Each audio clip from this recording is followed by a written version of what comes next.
kebesarannya, perkenananmu nyata. Puji Tuhan. Shalom jemaat yang sangat diberkati Tuhan Yesus. Shalom, sekali lagi selamat ulang tahun buat kita semua.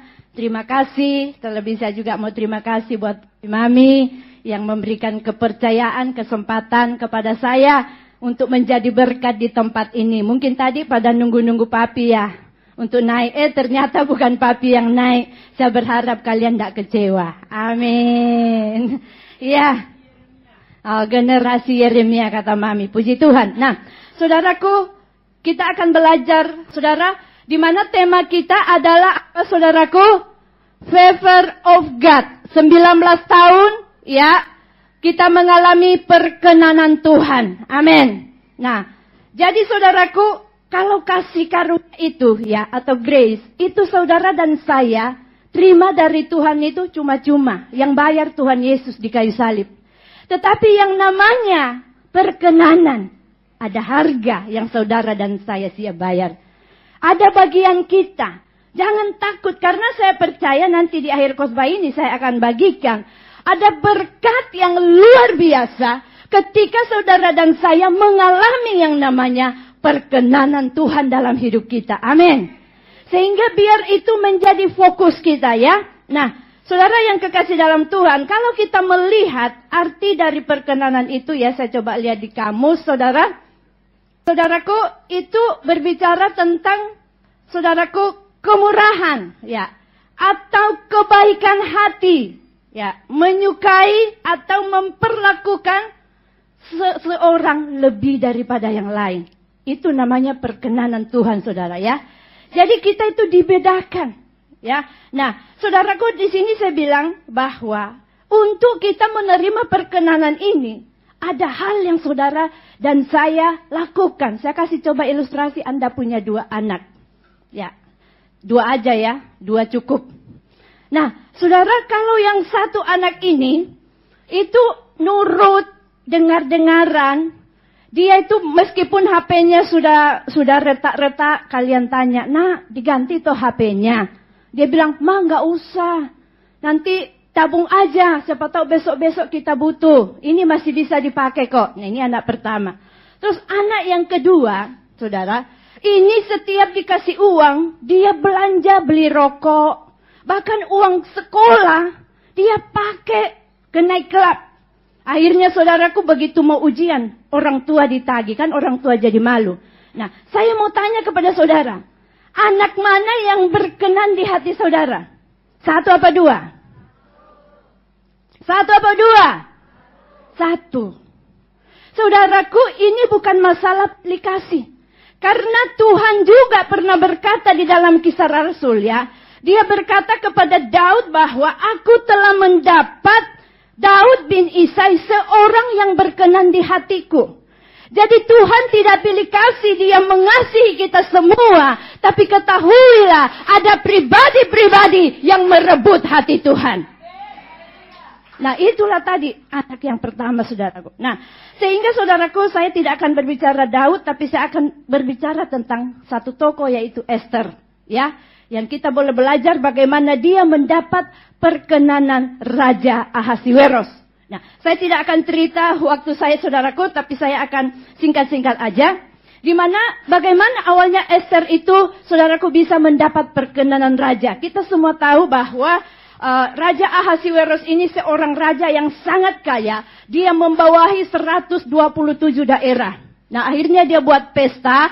Saudaraku, itu dia buat pesta sampai 6 bulan. Mau bayangkan kekayaannya. Nah, ketika itu sesudah 6 bulan, dia buat lagi 7 hari. Khusus untuk semua rakyat yang ada di dalam benteng Susan. Yang ada di wilayah dia gitu ya, saudara. Nah, akhirnya apa yang terjadi? Ketika hari yang ke-7, saudaraku, ini si istrinya yang namanya Ratu Wasti, dia undang untuk hadir. Karena ratu ini sangat cantik, sangat elok. Pastilah namanya suami ingin, saudaraku, ia memperlihatkan kepada pegawai-pegawainya bahwa ini istri saya yang the best, paling cantik. Nah, saudara, apa yang terjadi? Ratu Wasti ini menolak. Akhirnya para raja jadi gusar juga ya, karena masa undang datang, dia nggak mau ke pesta raja. Akhirnya waktu itu saudaraku, semua pegawai-pegawai yang dekat penasehat dengan raja, dia kasih pemasukan kepada Raja Ahasiweros. Dia bilang, wah ini nggak bisa dibiarkan. Kalau ini ditoleransi, maka nanti wanita-wanita di dalam kerajaan juga akan mencontoh, tidak tunduk sama suami. Nah, akhirnya Ratu Wasti disingkirkan. Begitu Raja Ahasiweros udah tenang, cooling down, kesepian saudara. Akhirnya gimana curhat lagi nih sama pegawai-pegawainya. Pegawainya bilang, di dalam benteng Susan ini ada begitu banyak wanita-wanita cantik. Bagaimana kalau kita buat kontestan kecantikan, ya, supaya nanti raja pilih salah satu pengganti Ratu Wasti. Akhirnya semua masuk ke dalam, masuklah Esther. Ya, nama asli dari Esther ini adalah Hadassah. Ya, karena dia itu nama Yahudi supaya nggak kentara, maka dipanggillah dia Esther, saudara. Artinya bintang. Nah itu awalnya Esther masuk ke dalam istana raja. Nah, ayo kita memulai pemilihan kontestan kecantikan. Ayo siapa yang terpilih hari ini? Saya berdoa semua terpilih. Amin. Karena Tuhan Yesus bilang di rumah Bapakku banyak tempat tinggal. Jadi pasti kita bisa masuk semua. Amin. Nah, saudaraku, waktu itu saudaraku diadakanlah pemilihan. Sehingga dikumpulkanlah ratu-ratu ini, ya gadis-gadis ini. Dan semua itu diberi perawatan wangi-wangian selama 1 tahun. Bayangkan saudara. Dilulur segala macam, mungkin juga dikasih mungkin sekolah karakter, diajarin segala macam lah. Nah, akhirnya waktu itu tibalah waktunya Tuhan, semua saudaraku, gadis-gadis ini menghadap Raja Ahasiweros. Nah, jadi saudaraku, ketika gadis-gadis ini mulai masuk, karena mereka diberi satu kebebasan ketika masuk menghadap raja, mereka boleh mengambil apa saja yang mereka mau, dan ketika masuk ke dalam istana raja, apapun yang mereka bawa, terpilih atau tidak terpilih, semua yang dia bawa itu menjadi miliknya. Jadi kita kebayang waktu itu mungkin ya, saya cuman ini tafsiran aja saudara, karena Alkitab tidak mencatat. Saya kebayang itu mungkin ini putri-putri yang duluan masuk ini dia ambil kalung, mungkin sampai berlian sampai dibawa sini. Kan kesempatan ya kan, gelang nggak tahu gimana modelnya. Kan ini kesempatan. Tapi dari semua ini tidak ada satupun yang berkenan di hati raja. Nah, saudara siapa sih yang suka sama cewek matre? Ya, Bay ya. Ya. Jadi cewek matre itu saudaraku itu, aduh itu ya cuman orang-orang yang kurang apa aja sih yang mau. Tapi kalau ketahuan matrenya lama-lama itu disingkirkan pelan-pelan. Ya. Nah, apalagi kalau cowok ya, jangan sampai ada di sini yang kena gombal cowok-cowok matre. Ya, baru kenal 1 hari 2 hari langsung bilang, "Dek, ini motor loh, Dek." Nah, gitu kan. Ini waktunya diganti loh. "Oh ya, Mas, berapa, Mas?" Nah, itu namanya Anda kemakan cowok matre. Kalau cowok matre di apa, saudara? Dipelihara apa di apa? Jangan dibuang, kasihan. Disingkirkan. Biar siapa yang kurang paham dia ambil. Tapi saudara, saya berharap kita semua sudah dididik saudara di khotbah, mami teriak-teriak terus. Jangan sampai anak-anaknya ditipu. Saya berdoa tidak ada lagi di wadah GBI Ongkong yang termakan ya gombal laki-laki matre. Oke, kita lanjut saudara. Nah, jadi apa yang terjadi? Kenapa Esther ini mencuri hatinya raja, saudaraku ya? Saya baca aja di ayat 15. Ketika Esther anak Abihail, yaitu saudara Mordekai yang mengangkat Esther sebagai anak, mendapat giliran untuk masuk menghadap raja, maka ia tidak menghendaki sesuatu apapun selain daripada yang dianjurkan oleh Hegai sida-sida raja penjaga perempuan. Maka Esther dapat menimbulkan kasih sayang pada semua orang yang melihat dia. Ayat saya lompat ayat 17.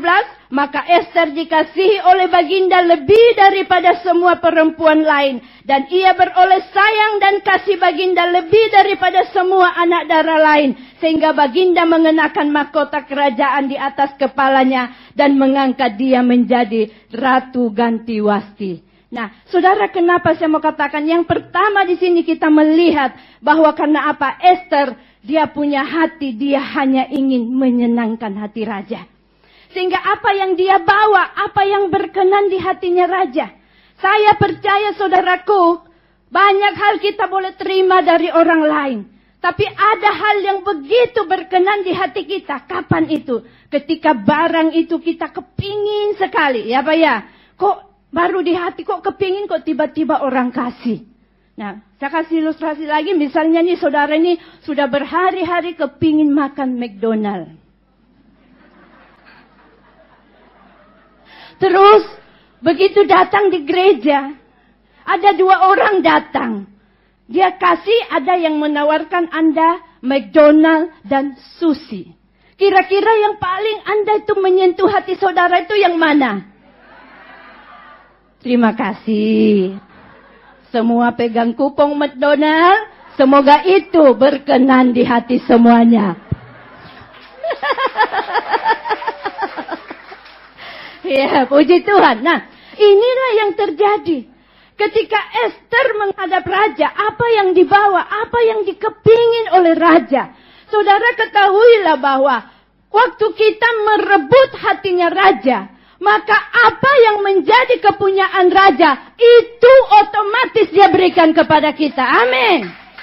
Pepatah bilang, kalau saudara mau tangannya seseorang, ambil dulu hatinya. Kalau hatinya Anda sudah ambil, tangannya pasti dia kasih. Amin. Tidak perlu lagi kalau orang itu sudah senang sama kita. Dia rela all out, saudara. Ya, lakukan apapun untuk kita. Amin. Nah, jadi mari kita belajar di tahun perkenanan. Kita mau belajar seperti Ester bahwa apa yang harus saudara kejar hari-hari ini, yaitu apa? Merebut hati Tuhan. Merebut hati Tuhan. Di mana saudara datang, Tuhan tidak cari kekayaan. Tuhan sebab semua itu Tuhan punya. Tuhan tidak cari orang yang bertalenta. Tapi dia cari hati. Hati yang mau mengasihi Tuhan. Menginginkan Tuhan lebih dari segala-galanya, saudaraku. Itu yang Tuhan mau terjadi di dalam perkenanan yang dia janjikan buat kita semua ini. Dan saudara, yang kedua saya mau bilang, katakan bahwa Ester ini adalah pribadi yang sangat mengandalkan Tuhan, saudaraku. Ester mengandalkan Tuhan, dia mencari Tuhan. Di dalam segala apapun dalam pergumulan dia, yang terutama dia cari adalah Tuhan. Ketika saudaraku waktu itu, dikatakan di sini waktu Mordekai mengatakan kepada dia, bahwa ada undang-undang semua orang Yahudi yang ada di benteng Susan akan dibunuh.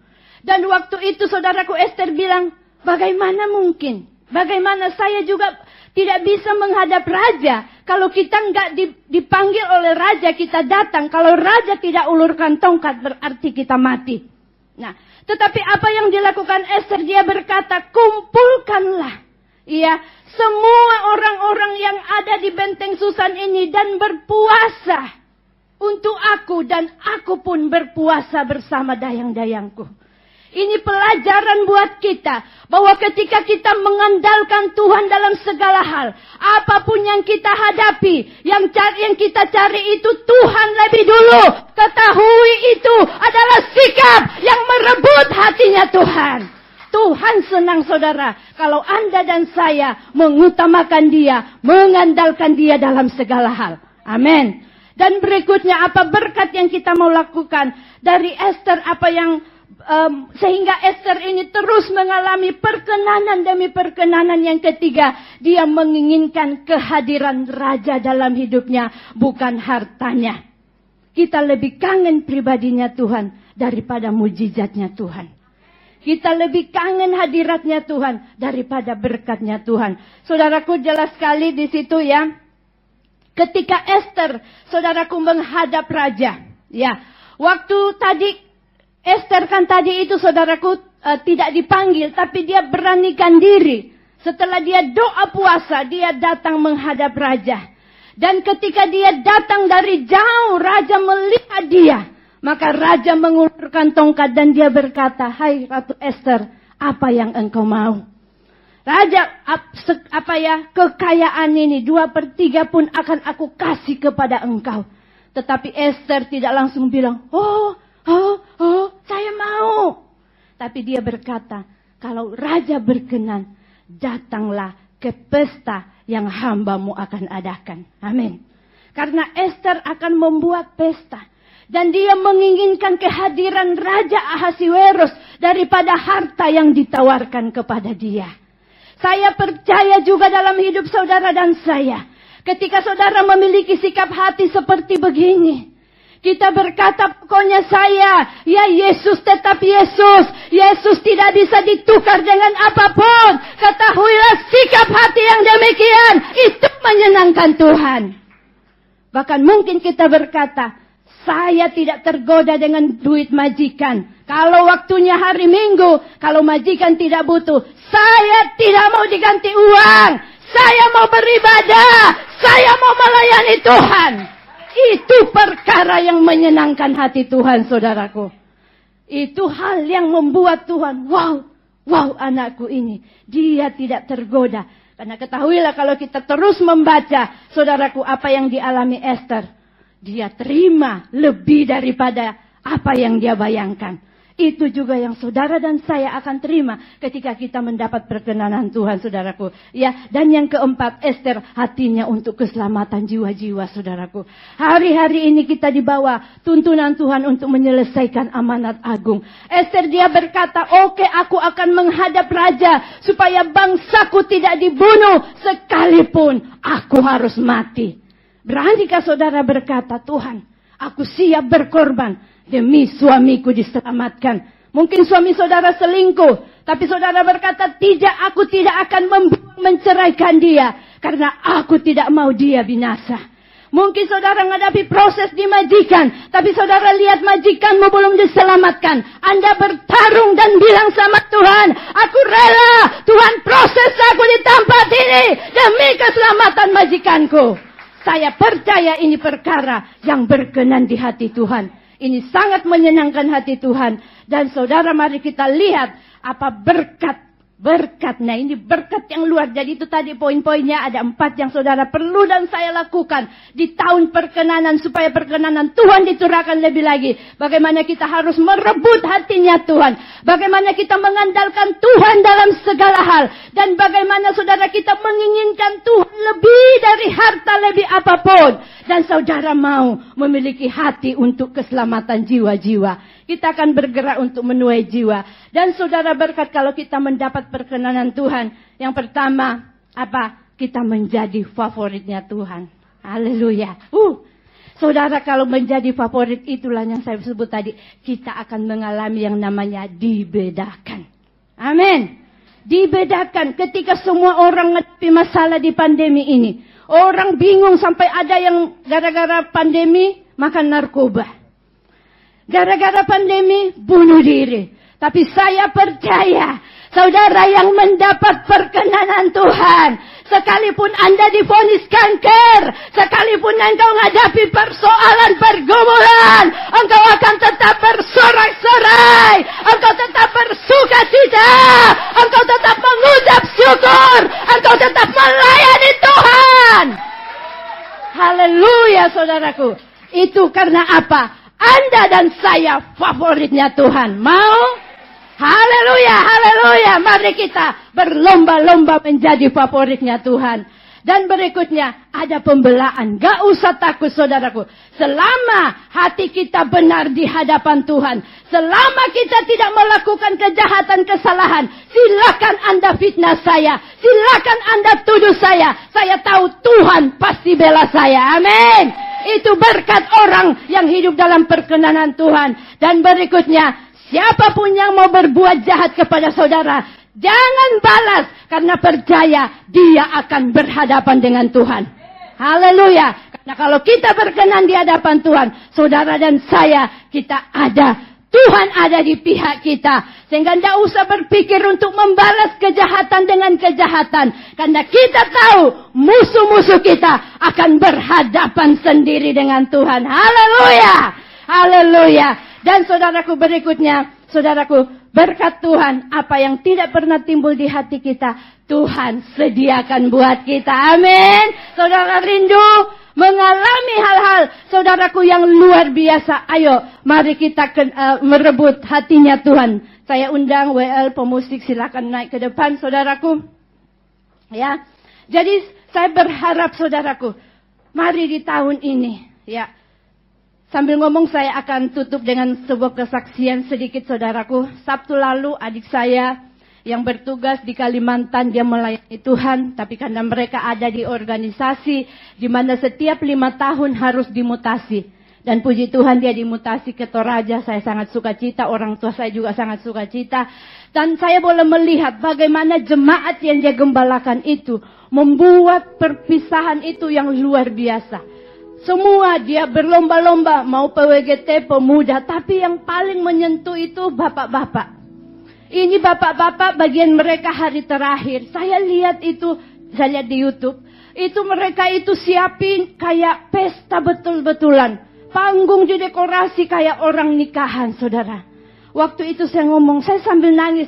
Saya bukan bangga karena karena apa yang kami buat sampai begitu. Tapi kami tahu itu karena Tuhan. Sehingga saya sambil mengucap syukur, Tuhan tuh ngomong, Roh Kudus tuh ngomong di hati saya begini. Kamu lihat ya, kamu lihat ya. Kalau hidupmu saja berkenan di hati manusia, di hadapan manusia, dia rela buat apa saja untuk kamu. Dia rela berikan, berkorban untuk kamu. Apakah lagi kalau hidupmu dan hidupku berkenan di hadapan Tuhan. Haleluya, tepuk tangan buat Tuhan. Kita berusia 19 tahun, saudaraku. Ini tandanya kita dewasa. Saya percaya kita sebagai gereja ke depan ini, saudaraku, kita akan hanya mau menyenangkan Tuhan. Kita mau bergerak seperti apa yang Tuhan mau. Kita tidak berpikir bagaimana gereja ini besar dan terkenal, tetapi bagaimana kita bersama-sama berdoa supaya gereja ini mengharumkan nama Yesus dan banyak jiwa-jiwa dituai. Dan saudara dan saya sebagai gereja yang sesungguhnya, ingat, kita 19 tahun, saudara dan saya, tandanya sudah dewasa. Mari kita berubah mindset kita. Kita tidak lagi menjadi pribadi yang mana gereja buat apa buat saya dapat apa. Tetapi mari kita berpikir dewasa, bahwa saatnya saya berpikir apa yang bisa saya lakukan buat Tuhan, apa yang bisa saya beri buat Tuhan lewat wadah ini. Saya percaya kalau setiap kita nangkap ini, maka kita akan bergerak untuk menuai tuaian yang lebih besar lagi. Mari saudara kita bawa pujian. Kita mau katakan, Yesus namamu indah. Yesus namamu indah, kau kekasih hatiku, kau dambaan jiwaku. Nyanyikan pujian ini dengan iman, dengan hati yang mengasihi Tuhan, hati yang merindukan padamu, selalu dekat padamu, itu kerinduanku. Katakan yang ku mau, yang ku mau hanya menyenangkanmu, biarlah seluruh hidupku berkenan kepadamu, bukan emas, perak dan permata, namun kau segalanya yang terbaik di dalam hidupku.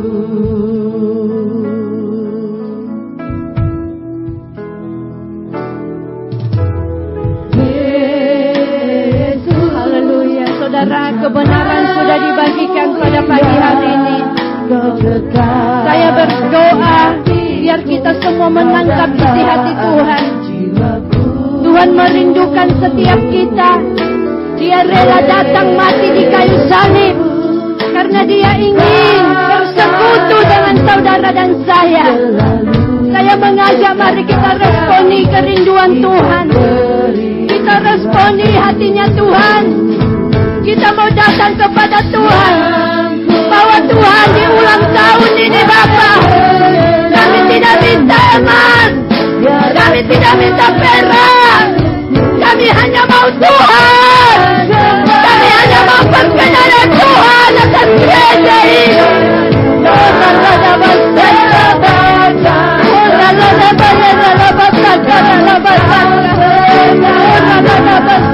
Yang terbaik di dalam hidupku. Katakan bukan emas saudara yang mau menyenangkan Tuhan. Mari bangkit berdiri. Angkat tangan bangkit berdiri. Katakan Tuhan, aku gak minta mujizat hari ini Tuhan. Aku gak minta berkat. Aku hanya mau perkenanan Tuhan. Aku mau hati Tuhan. Bukan emas, berapapkan permata, namun Kau segalanya yang terbaik di dalam hidupku. Namun Kau segalanya yang terbaik di dalam hidupku. Sekali lagi.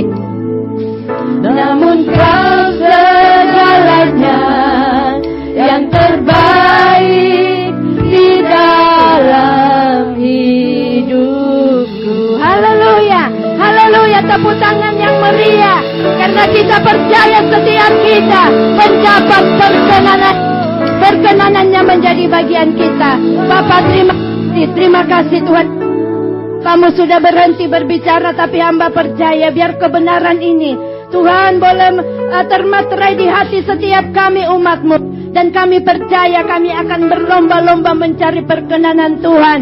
Dan kami imani semua kami yang ada di dalam ruangan ini akan menjadi favorit Tuhan. Kami dibedakan dimanapun kami berada saat kami dalam pergumulan. Kami melihat perkenanan Tuhan nyata. Terima kasih Bapa. Kami sudah berdoa dan acara selanjutnya biarlah jadi terus di dalam nama Tuhan Yesus. Terima kasih.